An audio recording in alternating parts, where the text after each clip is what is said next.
कर्म का फल कैसे मिलता है, यह प्रश्न उतना ही प्राचीन है जितना स्वयं जीवन का अस्तित्व। जब से मनुष्य ने होश संभाला है, उसने यह जानने की कोशिश की है कि उसकी हर क्रिया का परिणाम क्यों और कैसे सामने आता है। क्या यह ईश्वर का नियम है? क्या यह कोई अदृश्य शक्ति है या सिर्फ संयोग का खेल है?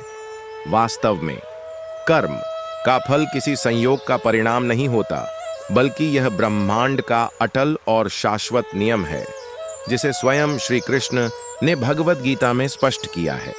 गीता के 3 अध्याय में भगवान कृष्ण ने कहा है, कर्मण्येवाधिकारस्थे मा फलेषु कदाचन, जिसका सीधा अर्थ है कि मनुष्य को केवल अपने कर्म करने का अधिकार है, फल पर नहीं। यह वाक्य जितना सरल लगता है उतना ही गहन है।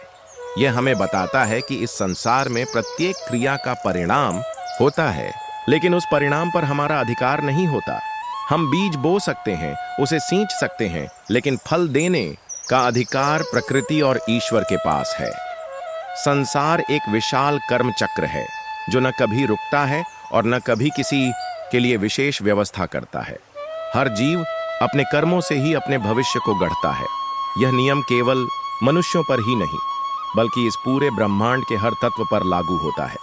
जब हम गहराई से देखते हैं तो हमें समझ आता है कि जीवन में हमें जो भी मिलता है वह हमारे किए गए कर्मों का ही प्रतिफल है, चाहे वह अच्छा हो या बुरा।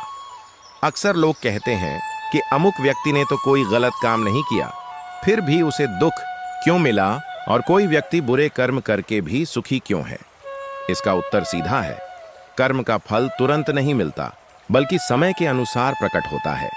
जैसे बीज बोने के बाद फल आने में समय लगता है, वैसे ही हमारे कर्म भी समय के साथ ही अपना परिणाम देते हैं। गीता में भगवान कृष्ण ने इसे स्पष्ट करते हुए कहा है कि यह ब्रह्मांड न्याय का अद्भुत तंत्र है। यह कभी किसी के साथ अन्याय नहीं करता। हर व्यक्ति अपने किए हुए का फल पाता है। कभी कभी वह फल इसी जन्म में मिलता है, कभी अगले जन्म में, लेकिन कर्म का फल अवश्य मिलता है। यह नियम अटल और अपरिवर्तनीय है। जीवन को समझने के लिए हमें सबसे पहले यह मानना होगा कि हम जो कुछ भी करते हैं उसका प्रभाव केवल हमारे ऊपर ही नहीं, बल्कि पूरे ब्रह्मांड पर पड़ता है। एक छोटी सी क्रिया भी ऊर्जा का एक तरंग पैदा करती है, जो समय के साथ हमारे पास लौटती है। यह तरंग ही कर्म का फल बनकर प्रकट होती है। यदि आपने किसी को सच्चे मन से मदद की है तो वह ऊर्जा आपके लिए एक सुरक्षा कवच बन जाती है। समय आने पर वही ऊर्जा आपके जीवन में सुख और शांति का रूप लेती है। इसी प्रकार यदि आपने किसी का दिल दुखाया है, किसी के साथ अन्याय किया है, तो वह नकारात्मक ऊर्जा आपके चारों ओर एक बोझिल वातावरण बना देती है, जो एक दिन आपके जीवन में दुख का कारण बनता है। यही कारण है कि शास्त्र कहते हैं कि व्यक्ति को अपने विचार, वाणी और कर्म को शुद्ध रखना चाहिए। मनुष्य का जीवन केवल वर्तमान तक सीमित नहीं है। हमारे जीवन के अनुभवों में हमारे पिछले जन्मों के कर्म भी गहराई से जुड़े होते हैं। कई बार हमें लगता है कि हमने कोई गलती नहीं की, फिर भी दुख मिल रहा है। यह इस कारण होता है कि हमारे पिछले जन्मों के संचित कर्म भी आज के जीवन को प्रभावित कर रहे हैं। इस संसार का न्याय तंत्र इतना सटीक है कि कोई भी कर्म बिना फल के नहीं रहता। आप चाहे पहाड़ों के पीछे छिप जाएं, समुद्र के गर्भ में चले जाएं या अंधकारमय गुफाओं में, आपके कर्म आपके साथ रहते हैं। वे आपकी आत्मा पर एक छाप छोड़ते हैं और यही छाप आपके अगले अनुभवों को आकार देती है। इसलिए गीता में भगवान कृष्ण बार बार कहते हैं कि मनुष्य को अपने कर्म को शुद्ध करना चाहिए, क्योंकि यह कर्म ही उसकी नियति का निर्माता है। कर्म के फल को समझने के लिए हमें यह भी जानना होगा कि यह संसार केवल भौतिक स्तर पर काम नहीं करता। यहाँ ऊर्जा, चेतना और कंपन, वाइब्रेशंस का अदृश्य संसार भी है। जब हम कोई अच्छा या बुरा कर्म करते हैं तो यह केवल भौतिक परिणाम ही नहीं देता, बल्कि यह हमारी चेतना पर भी असर डालता है। एक नेक काम करने से आत्मा हल्की महसूस करती है, मन को शांति मिलती है और यह सकारात्मक ऊर्जा हमारे जीवन में सुख लाने का मार्ग प्रशस्त करती है। वहीं बुरे कर्म से आत्मा भारी हो जाती है, मन अशांत हो जाता है और यह नकारात्मक ऊर्जा हमें दुख की ओर खींचती है। यही कारण है कि संत महात्मा हमें हमेशा शुभ कर्म करने और दूसरों के लिए भलाई सोचने की प्रेरणा देते हैं। कर्म का फल मिलने की प्रक्रिया भी बहुत गहराई से जुड़ी हुई है। यह केवल इतना सरल नहीं कि आज आपने कुछ किया और कल उसका फल मिल गया। ब्रह्मांड में हर चीज एक योजना के तहत होती है। हर कर्म का फल समयानुसार, परिस्थिति अनुसार और हमारी आत्मा के विकास के अनुसार मिलता है। कभी कभी हमें तुरंत फल मिल जाता है ताकि हम सबक सीख सकें। कभी कभी फल देर से मिलता है क्योंकि आत्मा को उस अनुभव के लिए तैयार होना पड़ता है। जैसे एक बच्चे को उसकी उम्र और समझ के हिसाब से शिक्षा दी जाती है, वैसे ही ब्रह्मांड हमारे कर्मों का फल भी हमें उसी समय देता है जब हम उसे समझने और उससे सीखने की स्थिति में होते हैं। यही कारण है कि किसी किसी का पाप तुरंत दंड के रूप में सामने आता है और किसी का पाप वर्षों बाद प्रकट होता है। कई बार तो फल अगले जन्म तक चला जाता है। यह कर्म के न्याय का सौंदर्य है। यह कभी अन्याय नहीं करता, लेकिन हमेशा सही समय पर प्रकट होता है। कर्म का फल समझने के लिए एक किसान का उदाहरण बेहद उपयुक्त है। किसान जब खेत में बीज बोता है तो वह जानता है कि बीज को अंकुरित होने, पौधा बनने और फल देने में समय लगेगा। वह धैर्य रखकर पौधे की देखभाल करता है। इसी तरह हमारे कर्म भी बीज हैं। हमें उन्हें प्रेम और धैर्य के साथ बोना है। यदि हम अच्छे कर्म करेंगे तो समय आने पर हमें सुख और सफलता के फल मिलेंगे। यदि हम बुरे कर्म करेंगे तो समय आने पर दुख और पीड़ा का फल मिलेगा। यह प्रक्रिया इतनी स्वाभाविक है कि इसमें किसी तरह की पक्षपात या अन्याय की संभावना ही नहीं।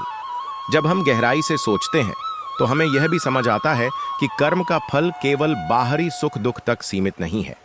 यह हमारी आत्मा के विकास से भी जुड़ा हुआ है। कई बार हमें कठिनाइयां में इसीलिए मिलती हैं ताकि हमारी आत्मा मजबूत हो सके। भगवान कृष्ण ने अर्जुन से कहा था कि जीवन में आने वाले सुख दुख को समान भाव से स्वीकार करना चाहिए, क्योंकि यह दोनों ही आत्मा के विकास के लिए आवश्यक हैं।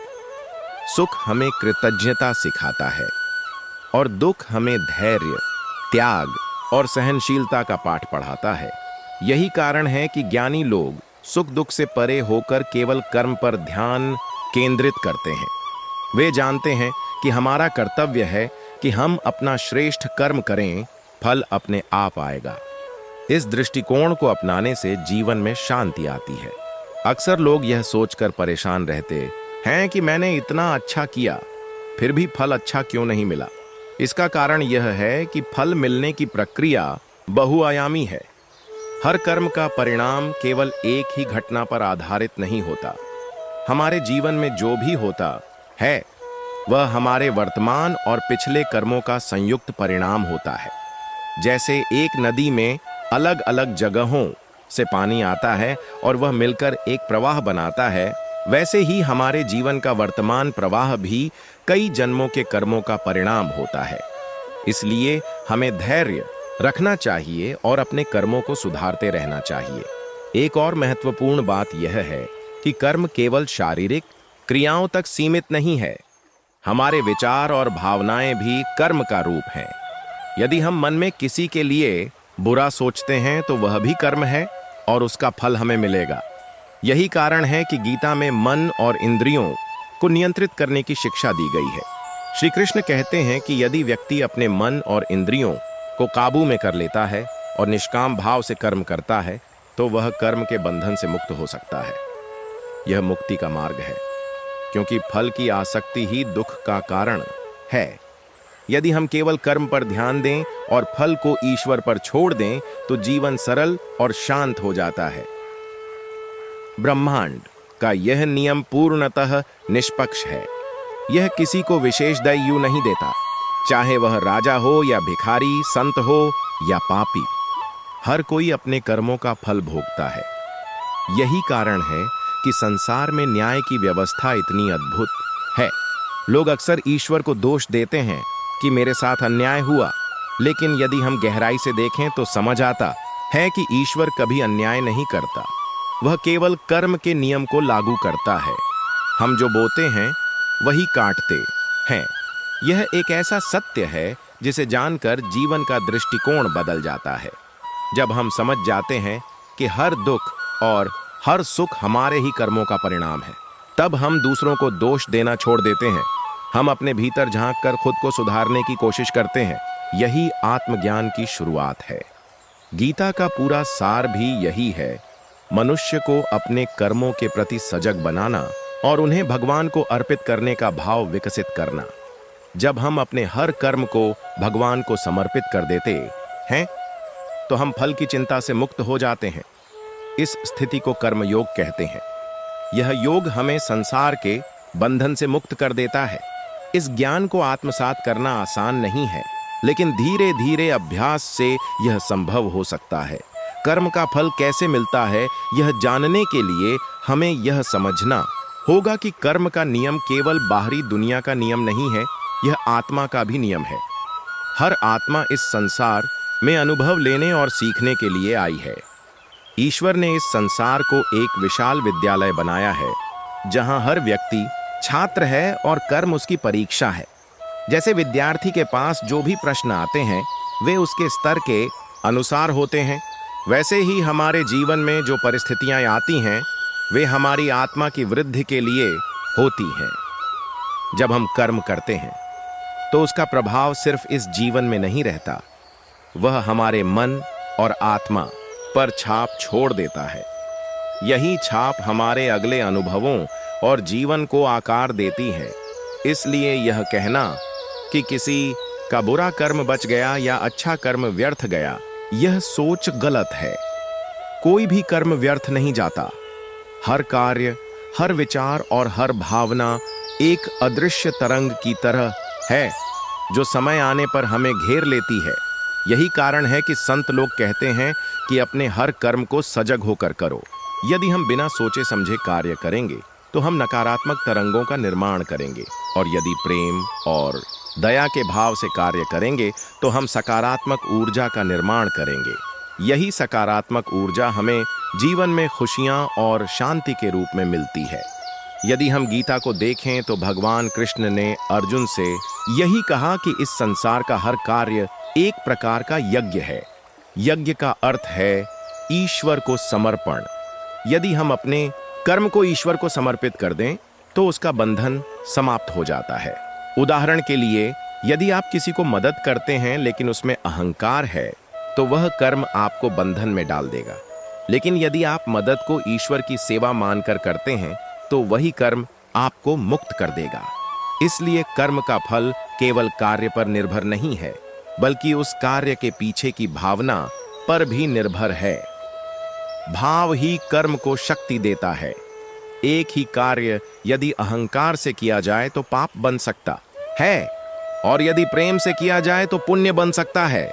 यही कारण है कि गीता में भगवान ने कहा कि कर्म फल का बंधन मनुष्य के आसक्ति भाव से बनता है। यदि व्यक्ति निष्काम भाव से कर्म करे तो वह कर्म का फल उसे दुख नहीं देता। संसार में हर प्राणी कर्म के नियम से बंधा हुआ है, चाहे वह पेड़ पौधे हों, जानवर हों या मनुष्य। हर किसी का जीवन कर्म के आधार पर चलता है। एक पेड़ अपने स्वभाव के अनुसार फल देता है, जानवर अपनी प्रकृति के अनुसार कार्य करता है, लेकिन मनुष्य को विशेष बनाया गया है क्योंकि उसके पास विवेक है। मनुष्य यह तय कर सकता है कि कौन सा कर्म करना है और कौन सा नहीं। यही विवेक उसे अन्य प्राणियों से श्रेष्ठ बनाता है। लेकिन यही विवेक यदि लोभ, क्रोध और अहंकार से प्रभावित हो जाए तो वह मनुष्य को बुराई की ओर ले जाता है। इसलिए श्री कृष्ण ने अर्जुन से कहा कि अपने विवेक को शास्त्रों और गुरुजनों के मार्गदर्शन से शुद्ध करो। जब विवेक शुद्ध होता है तो कर्म भी शुद्ध हो जाते हैं और उनका फल भी सुखद होता है। कर्म के नियम को समझने के लिए यह भी जानना जरूरी है कि यह संसार केवल भौतिक नियमों पर नहीं चलता, यह अदृश्य शक्तियों का खेल है। जब आप किसी के लिए दुआ करते हैं, किसी की मदद करते हैं, तो वह व्यक्ति चाहे धन्यवाद दे या न दे, लेकिन ब्रह्मांड उस ऊर्जा को संचित करता है और सही समय पर उसे आपको लौटाता है। इसी तरह यदि आप किसी को कष्ट पहुंचाते हैं, धोखा देते हैं, तो वह ऊर्जा भी आपके पास लौट कर आती है। यह नियम इतना सटीक है कि इसे बदलने की शक्ति स्वयं ईश्वर के पास भी नहीं है। ईश्वर ने ब्रह्मांड को इस नियम पर चलाया है और वे स्वयं भी इस नियम का सम्मान करते हैं। इसलिए हम देखते हैं कि इतिहास में महान से महान लोग भी अपने कर्मों का फल भोगे बिना नहीं रह पाए। महाभारत इसका सबसे बड़ा उदाहरण है। कौरवों ने पाप किए, अन्याय किया और अंततः उन्हें अपने कर्मों का दंड मिला।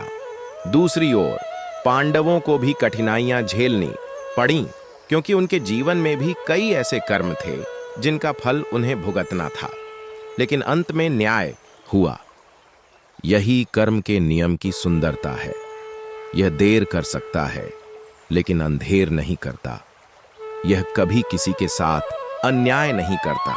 एक और महत्वपूर्ण तथ्य यह है कि कर्म का फल मिलने का समय निश्चित नहीं होता। कुछ कर्मों का फल तुरंत मिलता है, कुछ का देर से। इसे समझने के लिए हम इसे 3 प्रकार में बांट सकते हैं: संचित कर्म, प्रारब्ध कर्म और क्रियमाण कर्म।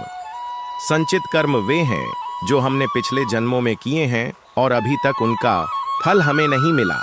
प्रारब्ध कर्म वे हैं जो इस जन्म में भोगने के लिए तय हो चुके हैं। यह हमारे वर्तमान जीवन की परिस्थितियों को बनाते हैं। क्रियमाण कर्म वे हैं जो हम अभी कर रहे हैं, जिनका फल भविष्य में हमें मिलेगा। यह तीनों मिलकर हमारे जीवन का मार्ग तय करते हैं।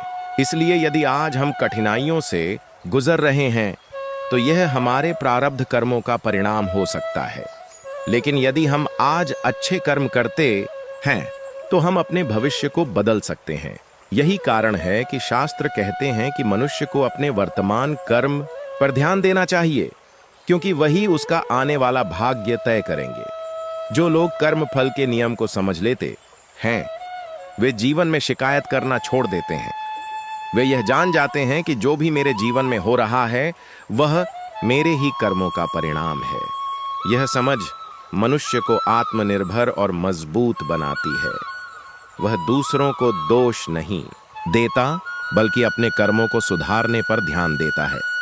यही समझ इंसान को आध्यात्मिक मार्ग पर ले जाती है। जब हम यह जान जाते हैं कि हर कर्म का फल मिलेगा, तो हम गलत काम करने से डरने लगते हैं। हमें लगता है कि कोई देख रहा है या नहीं, लेकिन ब्रह्मांड हमें देख रहा है। हमारा हर कर्म, हर विचार और हर भावना ब्रह्मांड में अंकित हो रही है। यह सोच ही व्यक्ति को सजग बनाती है। यही सजगता धीरे धीरे मनुष्य को ईश्वर के मार्ग पर ले जाती है। इसलिए कर्म फल का नियम केवल भय पैदा करने के लिए नहीं है, यह हमें जागरूक बनाने के लिए है। यह हमें सिखाता है कि हमें अपने जीवन की जिम्मेदारी खुद लेनी चाहिए। कर्म का फल मिलने का एक और गूढ़ पहलू है। हमारे कर्म केवल हमें ही नहीं, हमारे आसपास के लोगों को भी प्रभावित करते हैं। यदि हम बुरे कर्म करते हैं तो उसका प्रभाव केवल हम तक सीमित नहीं रहता, वह हमारे परिवार, समाज और आने वाली पीढ़ियों पर भी पड़ता है। इसलिए कहा जाता है कि व्यक्ति का हर कार्य समाज के लिए जिम्मेदार है। यही कारण है कि आर्षि मुनि अपने शिष्यों को न केवल व्यक्तिगत भलाई बल्कि समाज की भलाई के लिए भी प्रेरित करते थे। यदि आप समाज के लिए अच्छा करेंगे तो ब्रह्मांड आपको उसका फल जरूर देगा। इसी तरह यदि आप स्वार्थ में आकर दूसरों का नुकसान करेंगे तो उसका दुष्परिणाम भी आपको और आपकी संतति को भुगतना पड़ेगा। यह नियम इतना सूक्ष्म है कि इसे समझने के लिए गहरी साधना और ध्यान की आवश्यकता है। महर्षि पतंजलि ने भी अपने योग सूत्रों में कहा है कि कर्म के नियम को समझे बिना कोई योगी आगे नहीं बढ़ सकता, क्योंकि योग का अर्थ केवल ध्यान लगाना नहीं बल्कि अपने जीवन को शुद्ध बनाना है। जब हमारा जीवन शुद्ध होगा तभी हम परमात्मा से जुड़ पाएंगे। और जीवन को शुद्ध बनाने का सबसे बड़ा मार्ग है अपने कर्म को शुद्ध करना। कर्म फल का नियम हमें यह भी सिखाता है कि हमें हर परिस्थिति को अवसर मानना चाहिए। यदि जीवन में कठिनाई आई है तो यह हमारे लिए एक परीक्षा है। यह हमें मजबूत बनाने आई है। यदि जीवन में सुख है तो यह हमें कृतज्ञता सिखाने आया है। यह सोचने का दृष्टिकोण ही हमें संतुलित बनाता है। संत लोग कहते हैं कि इस संसार में कुछ भी स्थायी नहीं है, न सुख स्थायी है न दुख। जो चीज स्थायी है वह है आत्मा और उसका अनुभव। इसलिए हमें कर्मफल के नियम को समझकर जीवन को एक साधना की तरह जीना चाहिए। कर्म का फल समझने के लिए यह भी जानना आवश्यक है कि ईश्वर ने हर आत्मा को स्वतंत्र इच्छा दी है। यही स्वतंत्र इच्छा मनुष्य को इस संसार में कर्म करने का अधिकार देती है। हम चाहे तो अच्छाई का मार्ग चुन सकते हैं, चाहे तो बुराई का। यह चुनाव पूरी तरह से हमारा है, लेकिन चुनाव के बाद उसके परिणाम से बचने का कोई तरीका नहीं। यही कर्म फल का सबसे बड़ा सिद्धांत है। जैसे एक व्यक्ति आग को छुएगा तो उसका हाथ जलेगा, चाहे उसने जानबूझकर छुआ हो या अनजाने में। यही प्रकृति का नियम है। उसी प्रकार यदि हम किसी के साथ अच्छा करते हैं तो उसका फल भी हमें अवश्य मिलेगा, और यदि हम किसी का बुरा करते हैं तो उसका दुष्परिणाम भी हमारे पास आएगा। यह न्याय का सबसे शुद्ध स्वरूप है, क्योंकि इसमें किसी प्रकार का पक्षपात संभव नहीं है। ईश्वर ने यह संसार चलाने के लिए जो नियम बनाए हैं, उनमें से कर्म फल का नियम सबसे शक्तिशाली है। जब हम गीता को गहराई से पढ़ते हैं तो हमें पता चलता है कि श्री कृष्ण ने कर्म के महत्व को हर अध्याय में अलग अलग तरीकों से समझाया है। उन्होंने अर्जुन से कहा कि कर्म ही मनुष्य को बांधता है और कर्म ही मनुष्य को मुक्त कर सकता है। कर्म का बंधन तब बनता है जब हम उसे फल की आसक्ति के साथ करते हैं। उदाहरण के लिए, यदि कोई व्यक्ति धन कमाने के लिए कोई कार्य करता है तो उसका मन उसी धन से बंध जाता है। फिर चाहे उसे धन मिले या न मिले, उसका मन बेचैन रहेगा। लेकिन यदि वही व्यक्ति कर्म को कर्तव्य समझकर करे तो उसे फल की चिंता नहीं रहेगी और उसका मन शांत रहेगा। यही शांति ही वास्तविक सुख है। लोग सोचते हैं कि सुख का स्रोत बाहरी वस्तुएं हैं, लेकिन वास्तविक सुख मन की शांति में है। और मन की शांति तभी आती है जब हम कर्म फल के नियम को समझकर फल की चिंता छोड़ दें। कर्म फल का नियम हमें यह भी सिखाता है कि हमें अपने कर्म के परिणाम को सहजता से स्वीकार करना चाहिए। यदि हमारे अच्छे कर्म का तुरंत फल नहीं मिला तो हमें धैर्य रखना चाहिए, क्योंकि हर फल का समय निश्चित है। जैसे किसान को पता है कि बीज बोने के बाद फल आने में समय लगेगा, वैसे ही हमें भी अपने अच्छे कर्मों पर विश्वास रखना चाहिए। ईश्वर कभी किसी का अच्छा कर्म व्यर्थ नहीं जाने देते। गीता में श्री कृष्ण ने स्पष्ट कहा है कि नेहाभिक्रमणाशोस्ति प्रत्यवायो न विद्यते, अर्थात इस मार्ग में किए गए किसी भी अच्छे कर्म का नाश नहीं होता। चाहे वह कितना भी छोटा क्यों न हो, उसका फल अवश्य मिलता है। यही विश्वास इंसान को सही मार्ग पर चलने की प्रेरणा देता है। कर्म का फल केवल बाहरी परिस्थितियों में ही नहीं, हमारे आंतरिक विकास में भी दिखता है।